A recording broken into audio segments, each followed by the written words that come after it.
Hello, my friends, and welcome back to the Morning Mindset. It is time for us to work together through some scripture so that we can have our minds aligned with the truth of God as we begin our day. And I am curious how the Morning Mindset is having an impact in your life. I would love to hear. You can send me a quick note via email, Carey, C-A-R-E-Y, @careygreen.com. Introduce yourself, tell me where you live, tell me how you found the Morning Mindset and how it is impacting your life. I just love that we can connect over all the miles through this digital medium. It's an amazing thing that the Lord has given us. Let's take advantage of it. Now, I would love to also point your attention to Psalm chapter 37. We're looking at verse number 7 today. The writer, who is David the king, he says, "Be still before the Lord and wait patiently for him. Fret not yourself over the one who prospers in his way, over the man who carries out evil devices." Now, there's two different issues at work here in this verse that we need to pay attention to. The first has to do with our inner world as it relates to the things that are going on around us. He says, "Be still before the Lord and wait patiently for him."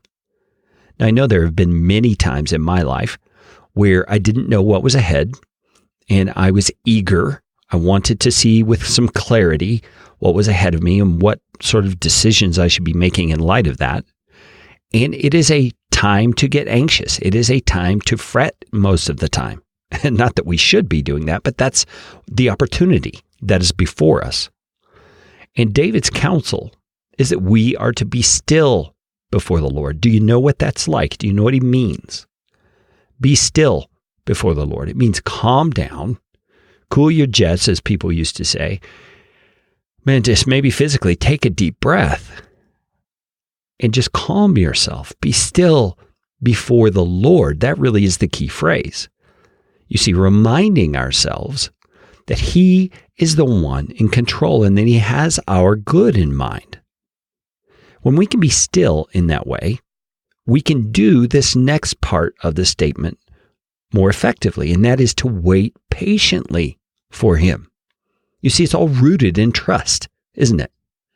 We're reminding ourselves as we're being still of his character and of the qualities and competence that he has.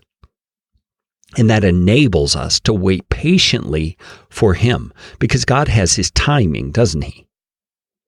He's got things lined out in a way that they're going to happen in a certain order and in a certain amount of time. And we as his creatures need to humble ourselves and be patient, waiting on him to do those things.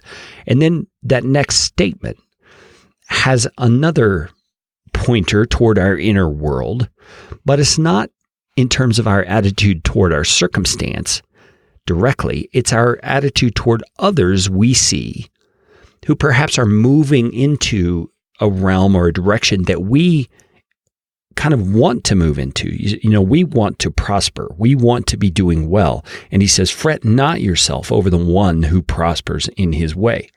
So in other words, don't let yourself be envious or anxious when you see someone else doing well, prospering in their way. And then he adds a little statement onto the end of it, which kind of informs us as to exactly who he's talking about. He says, "Over the man who carries out evil devices." So the implication here is this person who's getting along better than us in our own thinking is someone who's doing so even though their life seems to be one that's not very admirable, one that's evil. And he's saying it can be easy to be jealous of evil people when we see them prospering. And that causes all kinds of doubts in our hearts, doesn't it? About the kind of life we're living, and maybe it really isn't all worth it. But the point David's trying to make is we have to start out with our perspective right by being patient and still before the Lord. You see, we have to remind ourselves who is on our side and that he's greater even than the prosperity that we're seeking. He is our treasure. He is our inheritance. He is our all in all. My friends, let's focus on him today. Would you tell a friend about the Morning Mindset? I would love for more and more people to be blessed by this every day. And join me again tomorrow.